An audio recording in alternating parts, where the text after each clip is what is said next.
사랑하는 생명사랑교회 여러분, 전국의 성도 여러분, 지난 일주일 동안 평안하셨습니까?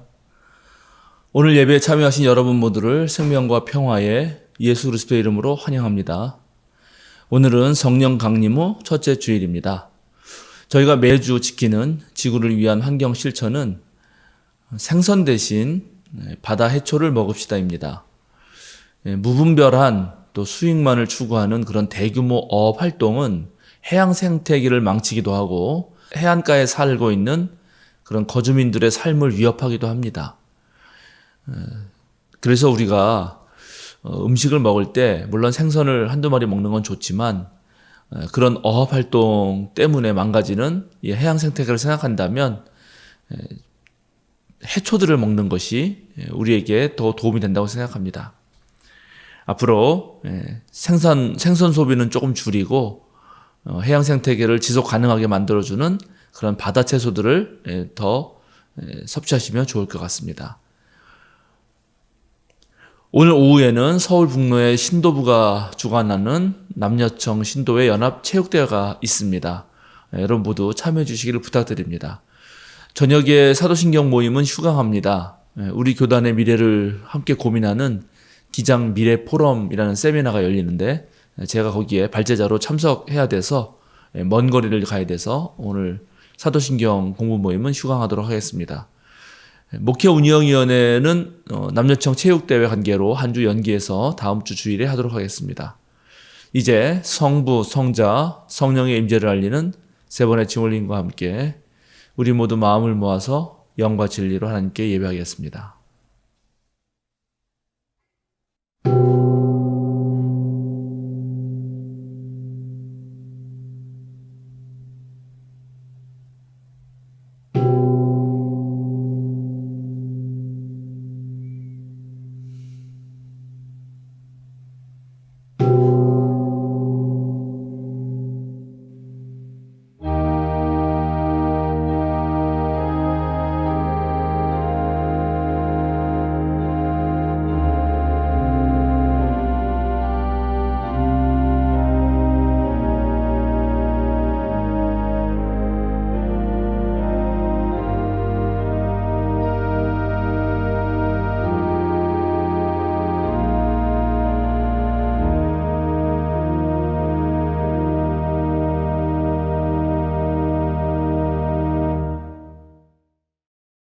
주님을 믿는 성도들아, 너희 모두 주님을 사랑하여라.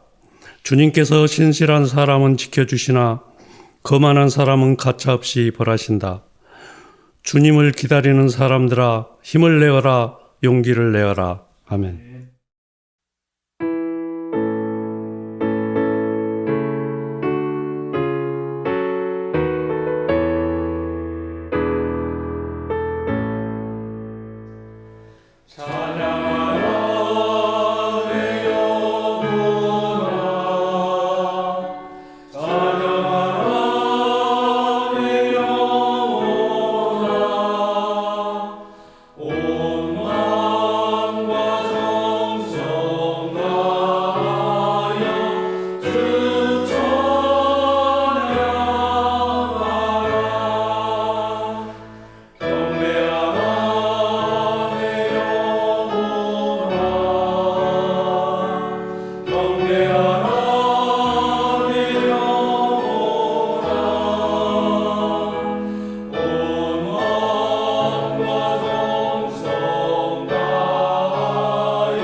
그 후에 내가 내 영을 만민에게 부어주리니 너희 자녀들이 장래일을 말할 것이며 너희 늙은이들이 꿈을 꾸며 너희 젊은이는 이상을 볼 것이며 그때 내가 또 내 영을 남종과 여종에게 부어줄 것이며 내가 이적을 하늘과 땅에 베풀리니 곧 피와 불과 연기 기둥이라.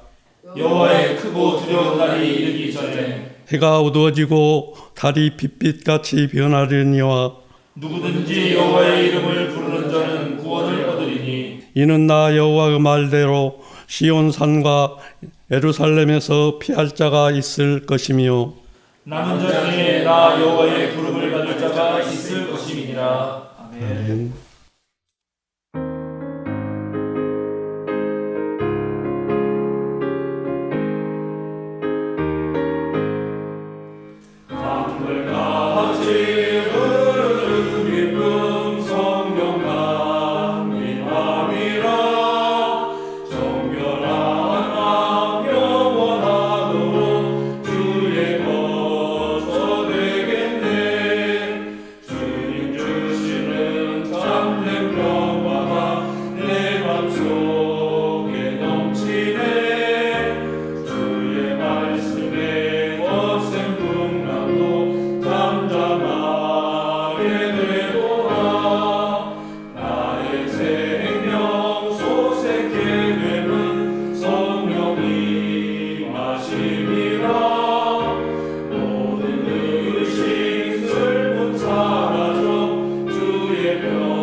안규식 목사님의 목회기도가 있겠습니다.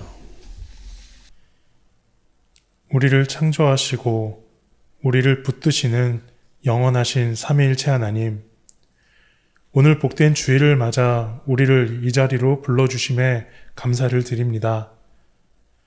무엇보다 우리가 하나님을 예배하는 자로 이 자리에서 우리가 어디서 왔는지 그리고 어디로 가는지를 물으며 다시금 가던 방향을 멈추고 온전한 주님의 길을 따르게 하심에 또한 감사드립니다.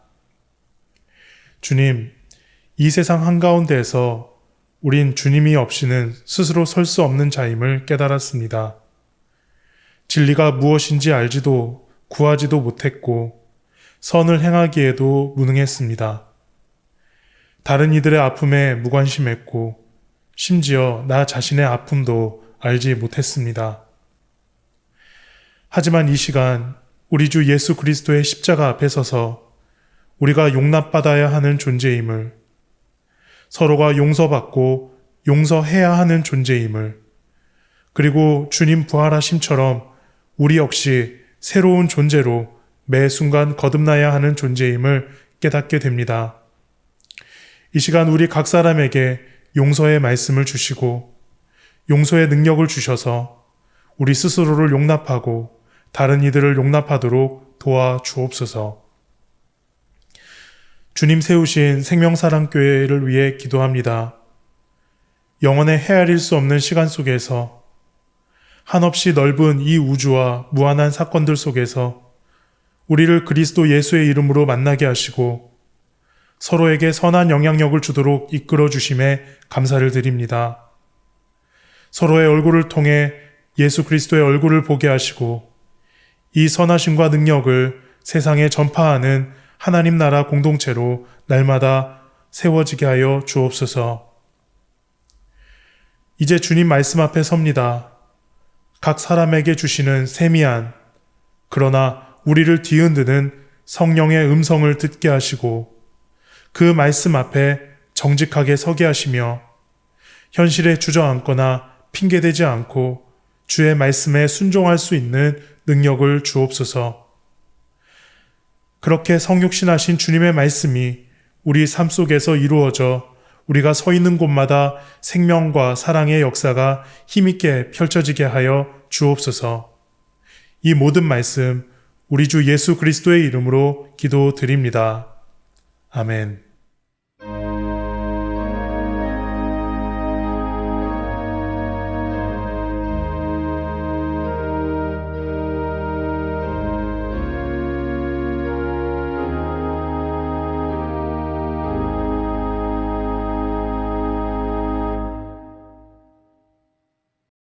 성령 강림 후 첫째 줄 우리에게 주시는 성경 말씀은 요한이서 1장 1절에서 11절 말씀입니다. 요한이서 말씀을 한 절씩 교독하시고 마지막 절은 함께 읽겠습니다. 장로인 나는 택하심을 받은 믿음의 자매와 그 자녀들에게 이 글을 씁니다. 나는 여러분을 진정으로 사랑합니다. 나만이 아니라 진리를 깨달은 모든 사람이 여러분을 사랑합니다. 그것은 지금 우리 속에 있고 또 영원히 우리와 함께할 그 진리 때문입니다. 하나님 아버지와 아버지의 아들 예수 그리스도께서 내려주시는 은혜와 자비와 평화가 진리와 사랑으로 우리와 함께 있기를 빕니다. 그대의 자녀 가운데 우리가 아버지께로부터 받은 계명대로 진리 안에서 살아가는 이들이 있는 것을 보고 나는 매우 기뻐했습니다. 자매여, 지금 내가 그대에게 간청하는 것은 우리 모두가 서로 사랑하자는 것입니다. 그렇지만 내가 새 계명을 써 보내는 것이 아니라 우리가 처음부터 가지고 있는 계명을 써 보내는 것입니다. 사랑은 다름이 아니라 하나님의 계명을 따라 사는 것입니다. 계명은 다름이 아니라 여러분이 처음부터 들은 대로 사랑 안에서 살아가야 한다는 것입니다. 속이는 자들이 세상에 많이 나타났기 때문입니다. 그들은 예수 그리스도께서 육신을 입고 오셨음을 고백하지 않습니다. 이런 자야말로 속이는 자요 그리스도 적대자입니다. 여러분은 스스로 삼가서 우리가 수고하여 맺은 열매를 잃지 말고 충분히 포상을 받을 수 있도록 하십시오. 지나치게 나가서 그리스도 가르침 안에 머물러 있지 아니한 사람은 누구든지 하나님을 모시고 있지 아니한 사람입니다. 그 가르침 안에 머물러 있는 사람은 아버지와 아들을 다 모시고 있는 사람입니다. 누가 여러분을 찾아가서 이 가르침을 전하지 않으면 그 사람을 집에 받아들이지도 말고 인사도 하지 마십시오. 다 같이 그에게 인사하는 사람은 그가 하는 악한 일을 동참하는 것입니다.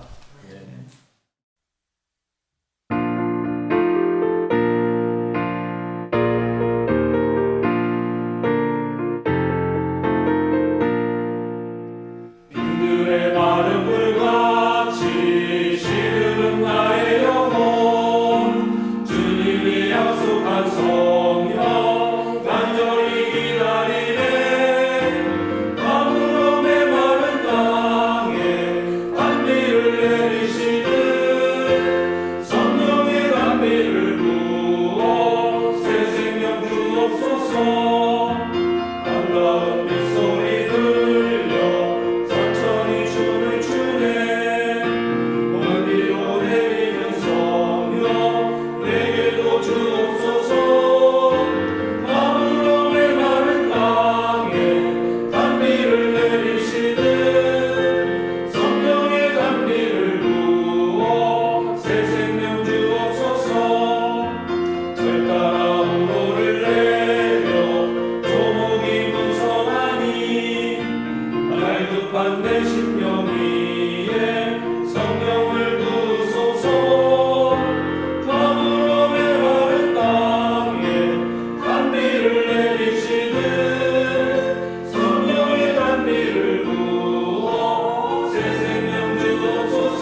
한문덕 목사님이 진리와 사랑으로라는 제목으로 말씀 전해 주시겠습니다. 오늘 우리가 함께 읽은 요한 2서의 말씀은 요한복음서, 요한 1서 등과 함께 요한 공동체와 관련된 문헌입니다. 요한 공동체 또는 요한교회라고 불리는 이런 이들은 예수께서 사랑하셨던 그 제자, 즉 애제자라고 불리는 사람을 통해서 예수님의 가르침을 중심으로 생겨난 공동체입니다. 초기 교회 전통은 이 예수님께 사랑받았던 애제자를 사도 요한으로 인식했기 때문에 이들 문서들을 요한복음서 또는 요한 1서, 2서, 또 요한 공동체라고 불렀습니다. 어찌되었든 우리는 요한복음서나 요한 1, 2, 3서 또 요한계시록 등을 통해서 이 공동체가 초기에 처음 교회를 세우고 어떤 변천 과정을 겪었는지 알게 됩니다. 이 공동체에서 나온 최초의 문서는 요한복음서인데 기원 후 100년경에 쓰였습니다. 이때 요한 공동체는 로마 유대 전쟁 후에 바리새파를 중심으로 유대교가 다시 결집하면서 그리스도를 믿는 사람들은 이단으로 그렇게 축출하는 사건을 겪게 됩니다. 즉 자신의 뿌리인 유대교 사회로부터 축출당한 이 사건은 요한 교인들에게 또 요한 공동체 교인들에게 아주 큰 상처로 남습니다. 이제 이들은 로마 자국 아래에서 박해를 받고 같은 동족인 유대인들에게도 이단 취급당하면서 멸시와 무시를 당하는 삶을 살게 됩니다. 즉 자신을 둘러싸고 있는 환경이 자신들에게 전부 적대적으로 바뀐 것입니다. 그래서 공동체를 이끄는 지도자들은 요한 공동체의 생존을 위해 예수님의 세 계명, 즉 서로 사랑하라는 계명을 철저하게 지킬 것을 권면합니다. 하나님 안에 예수님 거하시고 또 예수님 안에 하나님이 거하셔서 예수님과 하나님이 하나가 된 것처럼 바로 그러한 사랑을 본받아서 이제 요한 공동체 구성원들은 하나님과 예수님 사이의 그 사랑으로 서로 사랑하는 것이 살아남는 아주 유일한 길이라고 생각했던 것입니다. 로마가 지배하는 세상은 철저한 계급사회였고 또 만몬신에 의해서 점령당하다시피 해서 식민지 백성들의 삶이라고 하는 것은 그야말로 비참했고 언제든 인권이 유린당할 수 있었습니다. 또 동시에 유대인들은 말씀이 육신이 돼서 우리 곁에 머무시는 메시아 예수님을 알아보지 못했기 때문에 오히려 요한 공동체 교인들을 박해했으니 요한 공동체 교인들이 할 수 있는 일이라는 것은 정말 서로 사랑해서 끈끈이 아주 하나가 되는 일이었습니다. 줄기가 되시는 예수님께 딱 들러붙어서 하다의 포도나무를 이루는 것처럼 끈기 있게 사랑의 관계를 만들어내야만 우리 공동체가 살아남을 수 있다고 생각했던 것입니다. 그런데 문제는 요한 공동체 안에 너무나도 서로 다르고 다양한 성향의 사람들이 한 교인들이었다는 것입니다.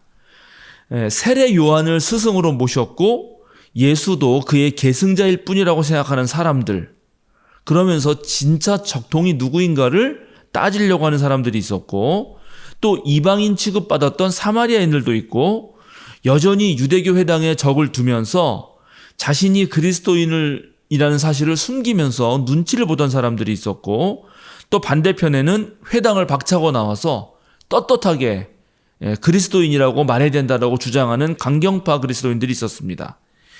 조직과 제도를 중시하는 베드로 계열의 사도계 제자들을 따라야 한다고 생각하는 이들이 있는 반면에 반대편에는 베드로보다는 예수의 이야기를 전해준 애제자를 깊이 존경하는 이들이 있었고 또 유대교의 고위 관료지만 몰래 예수님을 따르고 존경하는 이들이 있었고 부활한 예수를 자기 손으로 만져보고 제 눈으로 직접 보지 않고서는 믿을 수 없다고 하는 합리주의자들도 섞여 있었습니다.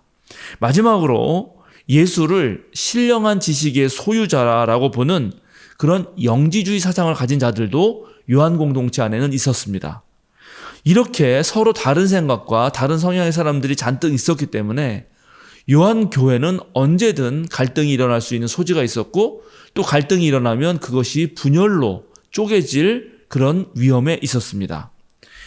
사마리아 출신 사람들은 진짜 성전은 그리심산에 있다고 주장하는 반면 유대교 회당 출신 사람들은 진짜 성전은 예루살렘이다라고 말했고 도마 같은 사람은 눈에 보이는 것을 중요시하면서 아주 실용적이고 실증적인 것에 주목하는 현실파이지만, 신령한 지식을 따르는 사람들은 오히려 눈에 보이는 것들을 천박하게 여깁니다.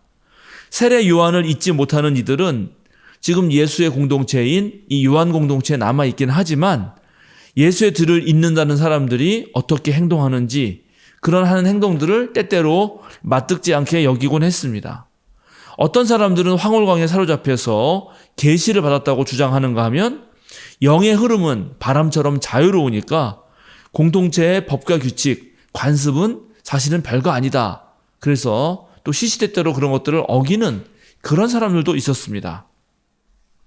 이렇게 서로 다른 사람들을 한데 모아서 한 하나님을 모시고 또 한 마음으로 모아낸다는 것은 그야말로 어려운 일입니다.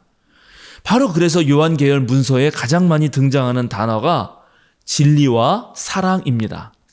다툼과 분열이 생겼을 때 그것을 판단해 줄 그런 기준으로서의 진리, 그리고 다투는 가운데 생긴 상처, 그 상처를 아물게 하고 화해를 도모하게 하는 그런 사랑이 반드시 필요하고 중요했던 것입니다.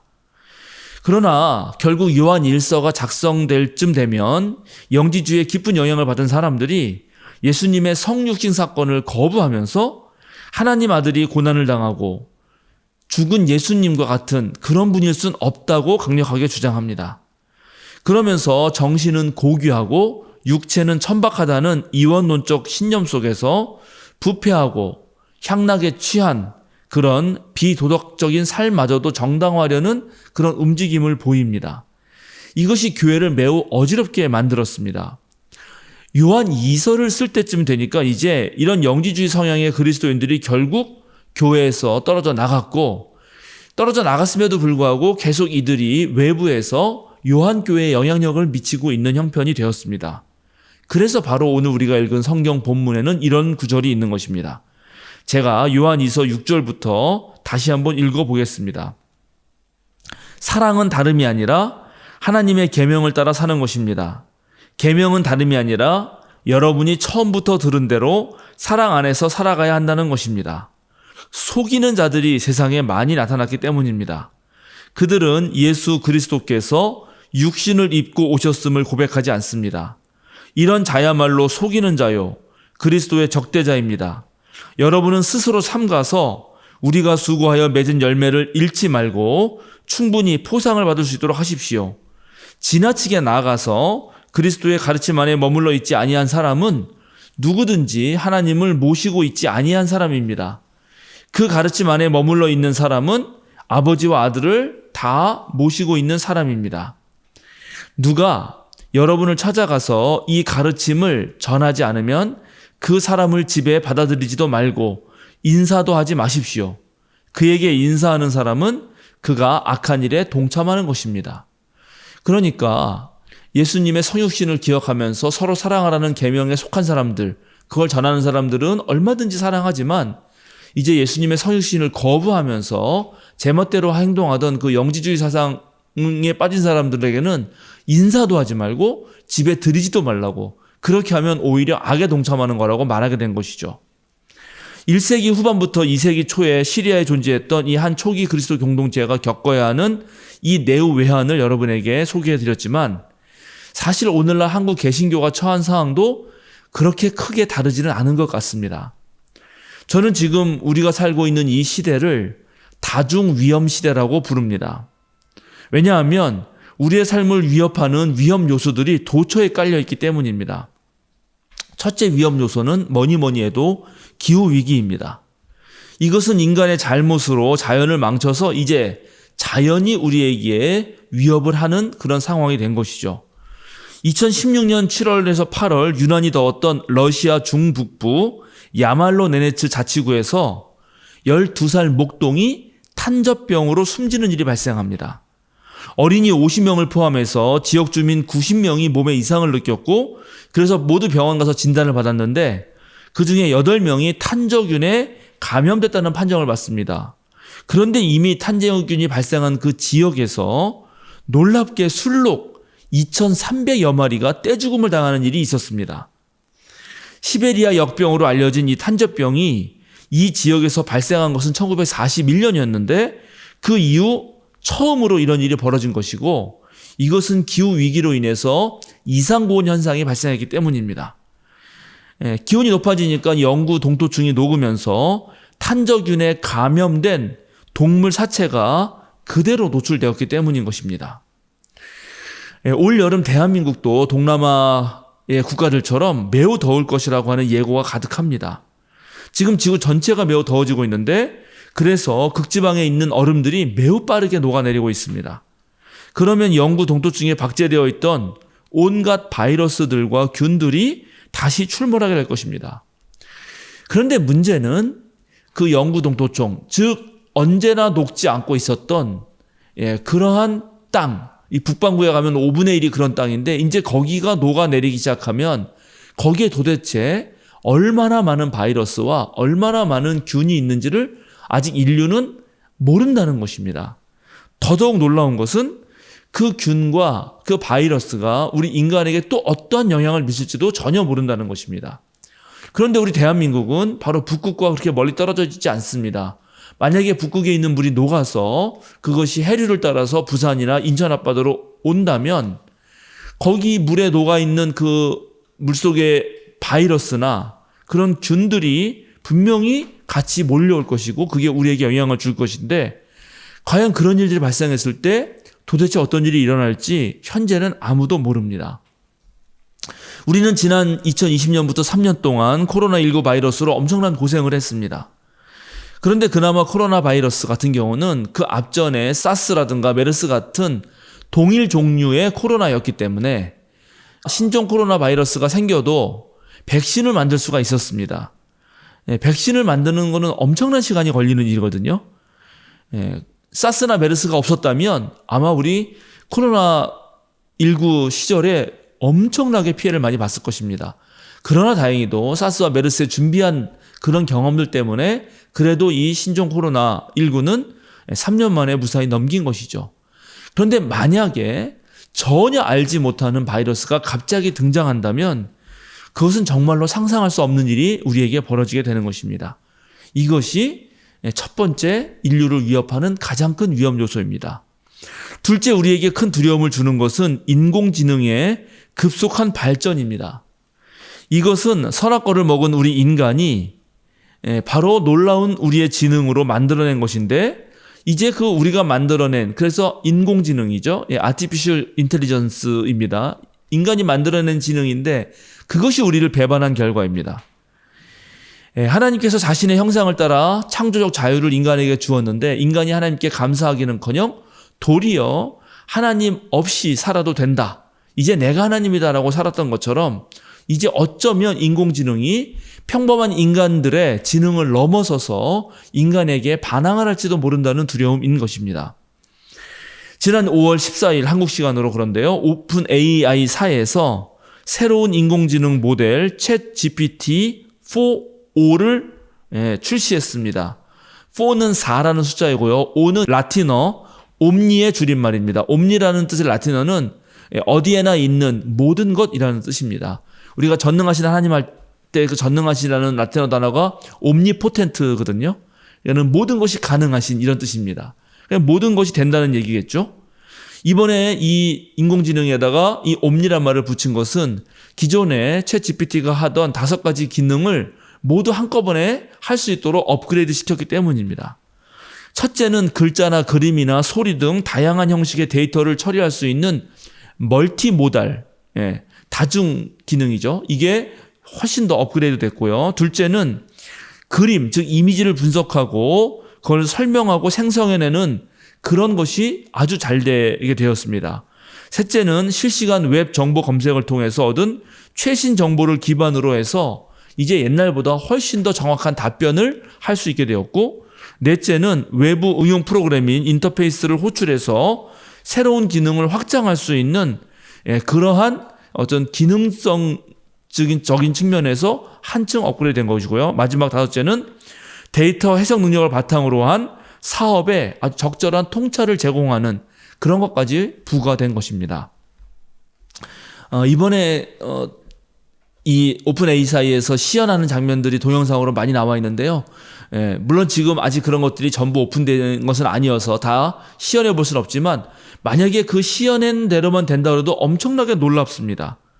정말 똑똑한 비서 하나를 옆에 둔 것처럼 무엇이든지 물어보면 거의 실시간으로 바로바로 답변을 합니다. 특별히 정보가 많고 명확한 종류일수록 올바른 답변을 내놓습니다. 그리고 우리가 머리를 써서 오랜 시간 짜내야 할 것도 이 챗 GPT-4o는 순식간에 답변을 합니다. 제가 이제 다양한 방식으로 실험을 하고 있는데 오늘 아침에 파김치를 먹으면서 제가 파김치 사진을 찍어서 그것을 딱 챗 GPT-4o에게 보내고 설명해 달라고 했습니다. 그랬더니 얘가 이렇게 말했습니다. 사진에 보이는 음식은 파김치입니다. 파김치는 주로 실파를 사용하 만든 김치로 김장김치와는 달리 상대적으로 간편하게 만들 수 있어 많은 사람들이 즐겨 먹는 반찬 중 하나입니다. 라고 말하면서 계속 얘기를 했는데 이어서 재료 설명해주고 간단하게 만드는 방법, 그리고 제가 찍은 사진을 보더니 색깔을 보아하니까 이 파김치는 좀 숙성된 것 같네요. 아주 맛있겠습니다라고 평가까지 해주는 거예요. 엄청난 일이 벌어지는 것입니다. 그런데 최근에 이 인공지능을 사용한 딥페이크, 아주 속이는 거죠. 잘 속인다는 뜻입니다. 그런 딥페이크 기술이 범죄에 사용되고 있고 이런 일이 자주 반복되면 반복될수록 실로 무엇이 사실인지 거짓인지 알기 어렵게 만드는 지점들이 생깁니다. 이런 이유 때문에 앞으로 인간은 큰 혼돈에 빠지게 될 것이라고 생각합니다. 전화 목소리만 듣고도 이제 상대방이 확실히 그 사람이다라고 말할 수 없는 시대가 되었습니다. 인공지능의 발달이 정말로 무섭게 느껴지는 이유가 있는데요. 그 발달이 너무나 빠르기 때문입니다. 이 챗 GPT라고 하는 것이 3.5 버전이 처음 나왔을 때가 2022년 12월입니다. 그때는 글로 내가 궁금한 거를 치면 얘가 온갖 검색 이런 것을 다 지 스스로 한 다음에 그것을 요약해서 나에게 정보를 주었습니다. 물론 그것도 글로 주었죠. 글로 쓰면 글로 답하는 그런 형식이었습니다. 정보가 적은 것에서는 거짓말도 하고 이래서 문제가 많이 있기도 했습니다. 그런데 1년 6개월이 지난 이 시점에서 눈에 보이는 모든 것을 읽어내고 또 우리 목소리로 얘기하면 이 목소리로 들리는 음성도 이해해서 다양한 방법으로 자기가 정보를 찾아낸 다음에 이제 인간의 목소리처럼 목소리를 내면서 바로바로 답변을 해주는 일이 벌어진 것입니다. 그 양과 속도에서 인간은 도저히 따라갈 수가 없습니다. 이제 문제는 정확한가, 얘가 알려주는 게 올바른 답변인가인데 이것 또한 웬만한 사람들보다는 훨씬 더 이 챗 GPT-4o가 많이 알고 있다고 느껴집니다. 이런 인공지능이 몰고 올 세계는 어떨 것인가? 그리고 그 부작용을 과연 인류가 감당할 수 있을까? 그것조차도 그 누구도 모르는 상황입니다. 왜냐하면 너무나 빠르게 바뀌기 때문입니다. 새로운 윤리적 규정을 만들기도 전에 벌써 이 기술은 한 단계, 두 단계 앞서 나가고 있습니다. 그리고 이런 식의 변화 발전이 지금 수많은 직업을 위태롭게 할 것입니다. 이 챗 GPT-4o는 통역도 너무 잘해줍니다. 무려 50개국의 언어를 통역할 수 있습니다. 이런 세상의 변화들이 우리를 위태롭게 만들고 있죠. 이것 외에도 늘 우리에게는 혹처럼 달고 다니는 그런 위험 요소들이 있습니다. 경제적 불황이라든가 사회적 양극화라든가 특히 우리나라 같은 경우는 분단 체제 속에서 벌어지는 이 전쟁의 위협, 실직과 생계 문제, 가정의 불화 등 인간의 삶에는 언제나 우리를 공경으로 빠뜨리는 그런 일들이 생깁니다. 그런데 무엇보다도 현대인들이 가지고 있는 가장 심각한 마지막 위험이라고 할 수 있는 것은 신의 죽음을 외친 니체의 선포 이후에 우리 현대의 모든 인류가 직면하게 된 바로 가치의 혼란입니다. 사람은 자기 나름의 삶의 의미와 보람을 찾아가며 살아야 되는데 오늘날 많은 사람들이 그렇게 하지 못하고 이 자본주의 경제 체제 안에서 시들어가거나 지치거나 때때로는 아주 깊은 허무와 삶의 무의미에 빠져듭니다. 무언가 자신에게 결핍된 부분을 메꾸려고 돈도 열심히 벌어보고 또 그 밖에 다른 향락에 의존하기도 하지만 그것으로는 당연히 채워줄 수가 없습니다. 종교와 예술, 다양한 인문학적 상상력으로 이런 것들을 헤쳐나가야 합니다만 이런 것을 주어야 할 우리 한국 개신교는 오히려 얄팍한 혐오 감정을 불러일으키거나 보상심리 같은 것을 이용해서 오히려 사람들을 더 망치고 있는 형편이기도 합니다. 그래서 오늘날 우리들에게도 여전히 요한 2서 저자가 말했듯이 진리와 사랑이 필요합니다. 우리는 무엇보다 열린 마음으로 변하는 세상을 살필 줄 알아야 합니다. 복잡한 관계 속에서 빠른 변화가 일어나는 시기에는 너무나 빠르게 답을 내어놓아서는 안 됩니다. 왜냐하면 그 답이 온전한 답이 되지 어렵기 때문입니다. 오히려 지금 현실을 회피하지 말고 그 잘 직면한 상태에서 우리가 풀어가야 할 문제들이 무엇인지를 함께 논의해야 됩니다. 그러니까 답을 내놓으려고 하지 말고 우리가 당면한 과제와 문제가 무엇인지를 생각해야 한다는 것입니다. 무엇이 옳은지 무엇이 그른지를 판단하기 위해서 함께 모여서 머리를 맞대고 의논하는 일이 매우 중요합니다. 과거에는 진리가 정해져 있어서 시대와 장소를 막론하고 모두 통한다라고 생각했지만 오늘날처럼 복잡한 사회에서 이런 보편적 진리라고 하는 것은 사실은 크게 쓸모가 없습니다. 오히려 문제 해결이라고 하는 것은 아주 구체적인 현장에서 매우 디테일한 것에 달려있기 때문입니다. 그리고 미래에 대한 예측은 갈수록 불가능해지고 불확실성이 너무너무 높아지기 때문에 아주 먼 미래를 예측하는 것, 장기 계획을 세우는 것은 별 필요가 없습니다. 오히려 매 순간순간 신속하게 판단하고 그때그때 적응하는 능력이 더 요구됩니다. 그런데 매 순간순간 새롭게 적응하는 능력은 평소에 준비가 필요합니다. 따라서 오늘날 진리는 매우 구체적인 현장에서 닥친 과제를 해결하는 매우 실용적인 진리여야 하고 또 그것이 교회에서 적용되려면 예수님의 정신이라고 하는 명확한 기준이 확고하게 서 있어야 합니다. 그래서 첫 교인들이 늘 어려울 때마다 예수님의 그 첫사랑, 예수님의 이웃사랑과 원수사랑을 넘어서서 예수님과 하나님 사이에서 일어났던 그 서로 사랑을 외쳤던 것입니다. 진리를 갖춘 사랑, 그리고 진실한 힘에서 드러나는 사랑은 우리의 신앙이 성숙할 때 가능합니다. 어린아이의 신앙이 아니라 어른의 신앙이어야 한다는 것입니다. 어른은 어떤 사람일까요? 어린아이와 무엇이 다를까요? 어른은 무엇보다도 책임지려는 사람입니다. 누구를 책임진다는 거 사실 매우 어려운 일입니다. 또한 우리가 어떤 잘못을 저지르고 난 다음에 또 잘못된 일이 일어나면 네가 책임져 이런 말 하는데 실제로 그렇게 해서 책임질 수 있는 일은 많지 않습니다. 어쩌면 우리는 벌어진 사건에서 받은 그 상처를 영원히 간직한 채 살아가야 하는지도 모릅니다. 그리고 책임진다는 말은 사실은 불가능한 말인지도 모르죠. 그러나 그럼에도 불구하고 어른의 자세로 당면한 문제와 과제에 책임을 지려고 할 때 그런 사람들이 많아질 때 오히려 책임을 져야 하는 그런 불행한 일들이 줄어든다는 것입니다. 교회와 목회와 선교도 마찬가지입니다. 우리 교회가 평신도 중심의 사역을 외치는 까닭이 여기에 있습니다. 평신도 중심의 목회를 말하는 이유가 목사의 권위주의적인 태도라든가 그런 것을 경계하고 지향하는 그런 어떤 이유도 있지만 무엇보다도 주님의 몸된 교회를 세워가는 구성원 전부가 함께 책임을 지려는 자세를 견지하려고 하기 때문인 것입니다. 교인 전부가 교회 사역을 남일로 여기지 않고 정말 교회를 위해서 한 명 한 명이 무엇이라도 하겠다는, 즉 책임지는 자세를 가질 때 그때만이 우리 세명사랑교회는 든든하게 서갈 수 있고 또 다중 위험 사회에서 생기는 그러한 어려움도 능히 이겨낼 수 있는 것입니다. 도처의 위험이 도사리고 있는 이 시대에 절실하게 필요하고 요청되는 것은 역시 하나님의 깊은 신뢰 속에서 희망을 놓지 않는 일입니다. 그리고 아주 감동적이고 좋은 이야기들을 만들어낼 수 있는 안전한 공동체, 즉 하나님 나라 사역을 통해서 뭔가 저기는 믿을 만한 공동체라는 그런 공동체가 되어야 합니다. 중세 영국의 신비가였던 노리치의 줄리아는 이런 말을 한 적이 있습니다. 모든 것이 잘 될 것입니다. 그리고 모든 것이 잘 될 것입니다. 그리고 온갖 일들이 다 잘 될 것입니다.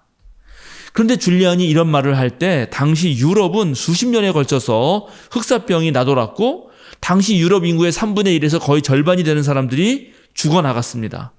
정말 말할 수 없는 고통의 한복판에서 신음하던 때였습니다. 줄리안조차도 이 고통의 현장에서 자신이 사랑하는 사람들을 계속 잃어야 했습니다. 그런데 줄리안은 사람들이 계속해서 죽어나가는 그 현장에서 북받치는 그 슬픔과 고통에서 절대 도망치거나 회피하지 않고 오히려 정면으로 맞서서 기도했습니다. 그 기도하는 가운데 깨달음을 얻었던 것입니다. 그것은 무엇인가? 결국에는 사랑의 하나님께서 모든 것을 잘 되게 해주실 것이라는 것입니다. 그런 희망이었습니다. 당시 다수의 교인은 자신들의 죄 때문에 하나님이 분노하셨고 하나님이 우리의 징벌을 내려서 우리는 피할 길이 없다고 생각하면서 날마다 공포와 두려움에 사로잡혀서 그렇게 살아갔지만 줄리아는 달랐습니다. 그녀는 하나님에게는 그 어떤 분노도 없다고 말합니다. 하나님은 온전히 사랑의 하나님, 그래서 분노라는 것을 모르는 하나님이라고 주장하면서 계속해서 그는 사랑하는 일을 멈추지 않았습니다. 즉 줄리안이 말하는 희망의 언어는 단순히 정신 승리이거나 희망 고문의 언어가 아닙니다. 실제로 줄리안은 사랑의 하나님을 믿고 그 사랑의 정신으로 계속해서 도전해 갔던 그러한 사람이었던 것입니다. 우리도 생각해 보면 사랑이라는 것은 꼭 좋은 시절에만 하는 것은 아닙니다. 바로 슬픔의 한복판에서도 고난과 고통 속에서도 박해와 탄압 속에서도 사랑은 실천되어야 하는 것입니다. 바로 이 사랑의 도전과 모험이 꽃피우는 곳에서만 진실된 이야기들이 생겨납니다. 그리고 그 진실된 이야기들은 감동을 불러일으키고 그런 감동이야말로 사람을 살립니다. 지난주에 태국의 명승인 선교사님 부부와 청년 4명이 한국에 방문해서 여러 곳을 또 기독교적인 어떤 비전을 품고 돌아다니고 또 경험하고 체험했습니다. 지난주간은 특별히 서울에 머물렀습니다. 서울에 머무르는 동안 우리 생명사랑교회는 다양한 방식으로 그들을 도왔습니다. 태국 선교에 참여했던 우리 권수경, 오지훈 청년이 시간을 따로 내서 그 청년들과 함께 하면서 다양한 것을 안내해 주기도 하고 아주 즐거운 시간을 보냈고 우리 교회에서도 차량도 제공하고 식사도 대접하면서 그들의 한국 경험이 정말 좋은 추억으로 남을 수 있도록 그렇게 했습니다. 어제 제가 이제 군산으로 내려가는 이들을 배웅했는데 그들의 얼굴과 눈빛에서 고마움이 아주 연신 묻어나는 것을 제가 금방 알아차리고 느낄 수 있었습니다. 처음 한국을 방문한 태국 청년들에게 진실되고 아름다운 이야기 한 장면으로 간직됐다고 저는 생각합니다. 비록 4명밖에 안 되는 청년이지만 그들이 품고 있는 하나님의 그 큰 뜻은 앞으로 다양한 자리에서 펼쳐질 거라 생각합니다. 앞으로 우리 생명사랑교회는 진리와 사랑으로 계속 주님 예수님이 보여주셨던 그 기쁜 소식들을 이어나가야 합니다. 규모가 크고 작은 것 이런 것은 문제가 되지 않습니다. 작으면 작은 대로 기회가 있을 때마다 진리와 사랑의 이야기들을 만드는 노력을 해야 합니다. 평소에 노력하면 위기의 순간에 그 노력이 빛을 발하게 될 것입니다. 세상은 너무나 빠르게 변하고 위험 가득한 사회 속에서 듣기 싫은 소식들도 계속 들려오지만 그럴 때 진리와 사랑으로 행하는 우리의 목회와 선교와 활동은 더욱더 뜻깊은 일이 될 것입니다. 요한이서 저자가 편지의 수신인들에게 했던 인사말로 저 또한 오늘의 설교를 마칠까 합니다. 목사인 나는 택하심을 받은 믿음의 자매와 그 자녀들에게 이 글을 씁니다. 나는 여러분을 진정으로 사랑합니다. 나만이 아니라 진리를 깨달은 모든 사람이 여러분을 사랑합니다. 그것은 지금 우리 속에 있고 또 영원히 우리와 함께할 그 진리 때문입니다. 하나님 아버지와 아버지의 아들 예수 그리스도께서 내려주시는 은혜와 자비와 평화가 진리와 사랑으로 우리와 함께 있기를 빕니다. 아멘.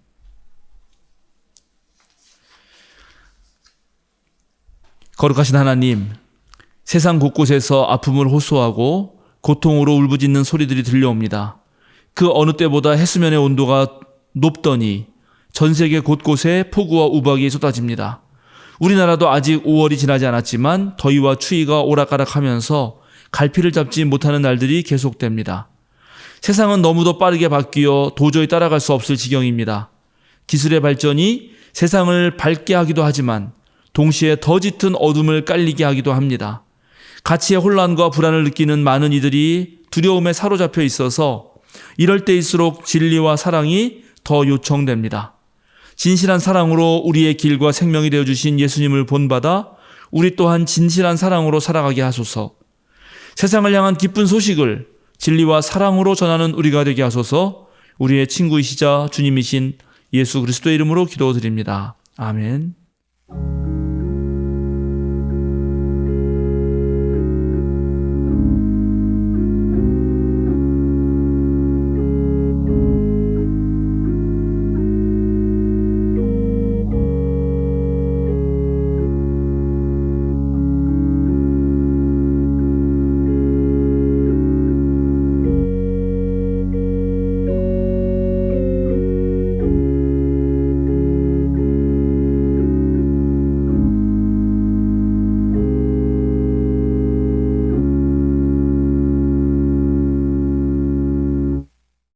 생명사랑 신앙 고백문으로 우리의 신앙을 함께 고백하겠습니다.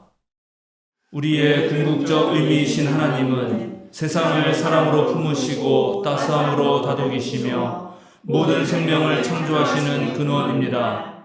참 인간으로 하나님과 일치를 이루신 예수님은 흔들림 없는 사랑의 나라를 꿈꾸게 하시고 그 꿈을 지금 여기에서 누릴 수 있게 하시는 희망이며 우리가 이루어갈 구원의 기준입니다.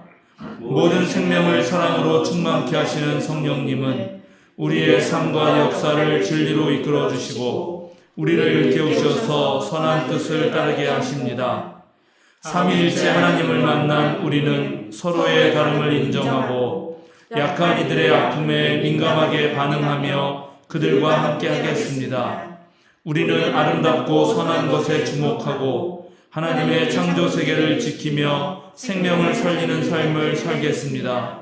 우리는 세상의 욕망에 휘둘리지 않고 하나님 나라의 가치인 생명, 평화, 정의에 따라 살 것을 다짐합니다. 우리는 하나님, 예수님, 성령님께서 참 그리스도인으로 살아가려면 우리와 항상 함께 해주심을 믿습니다. 아멘. 예, 오늘은 5월 마지막 제 주일입니다. 우리 마지막 제 주일은 하나님께 감사하면서 또 하나님께 드린 예물을 기억하면서 감사기도 드립니다. 우리의 깊은 곳까지 아시는 하나님, 우리에게 베풀어 주신 주님의 은총에 감사하며 작은 정성을 모읍니다. 우리의 삶에 굴곡이 있고 그늘이 있고 때때로 헤어나오지 못할 수렁이 있더라도 감사를 놓지 않게 하여 주소서. 불평과 불만으로 내게 주어진 삶을 헛되게 소비하는 일 없게 하소서. 보이는 것에 취하여 보이지 않는 것들의 소중함을 놓치지 않게 하시고 작은 일에 얽매여서 큰 것을 잃어버리는 어리석음에서 건져주소서. 주님께 예물을 드리면서 우리의 생각과 몸과 마음도 드립니다. 모두 받아주소서. 받으셔서 깨끗하게 하여 주소서. 곳곳에서 일어나는 하나님 나라 운동에 이 귀한 예물들이 쓰이게 하여 주소서. 무엇보다도 우리가 물질의 노예가 되지 않게 하시고 빵은 필요하지만 빵만으로 사는 것은 아니라는 사실을 늘 기억하게 하소서. 주님께서 부르실 때 언제라도 달려나갈 수 있도록 준비가 된 자가 되게 하소서. 진리와 사랑으로 언제나 예수님과 동행하는 우리가 되게 하소서. 예수 그리스도의 이름으로 기도드립니다. 아멘.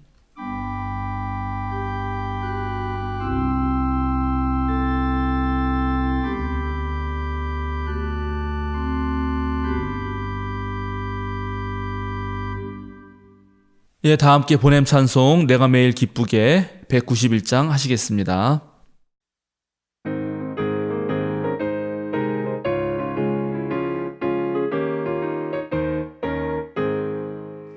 내가 매일 기쁘게 술래에게 행함은 주의 팔이 나를 안보함이요 내가 주의 큰 복을 받는 참된 비결은 주의 영이 함께함이라 성령이 계시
사랑하는 생명사랑 교회 여러분, 전국의 성도 여러분, 오늘도 어깨를 쭉 펴고 똑바로 서십시오. 세상으로 당당하게 그리고 힘차게 나아가십시오. 자유인으로 사십시오. 깊은 진리를 추구하는 것을 멈추지 마십시오. 깊은 진리의 우물 속에서 여러분 자신만의 생명수를 길어 올리십시오. 그리고 진리와 사랑으로 저 넓은 세상을 향해 한 걸음 내디디십시오. 축도하겠습니다. 거룩하신 성삼일체 하나님께서 여러분이 지닌 것들을 굳건히 지켜주시고 거친 바다에서 여러분을 보호하시며 육지에서도 여러분을 지켜주시길 원합니다. 사랑의 빛으로 가득하신 성부, 성자, 성령 하나님께서 서로 상대의 짐을 기꺼이 져주고 서로 사랑하고 서로 아끼며 진리 안에서 살아가려는 여러분들의 발걸음을 이끌어 주시며 활짝 연 가슴으로 누구든지 맞이하려는 여러분을 지금부터 영원까지 참 평화의 길로 인도해 주시기를 간절히 축원합니다. 아멘.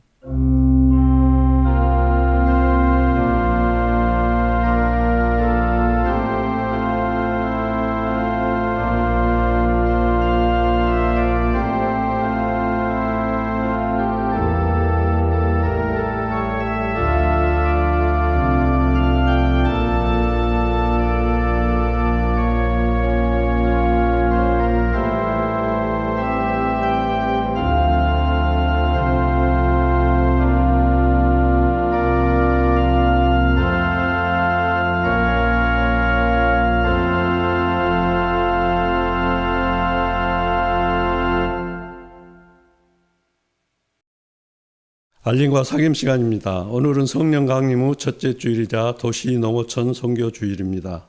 오늘 오후 2시에 서울 북로에 남녀청 연합체육대회가 있습니다.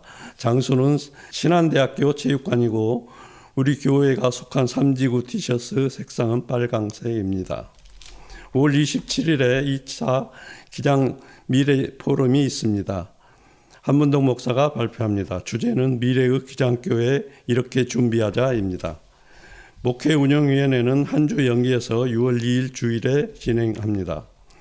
다음 아가페 모임은 일정이 정해지면 추후 안내하겠습니다. 생명사랑 추천 도서 목록을 정했습니다. 5월 추천 도서는 그리스도교의 신, 역사적 개관입니다.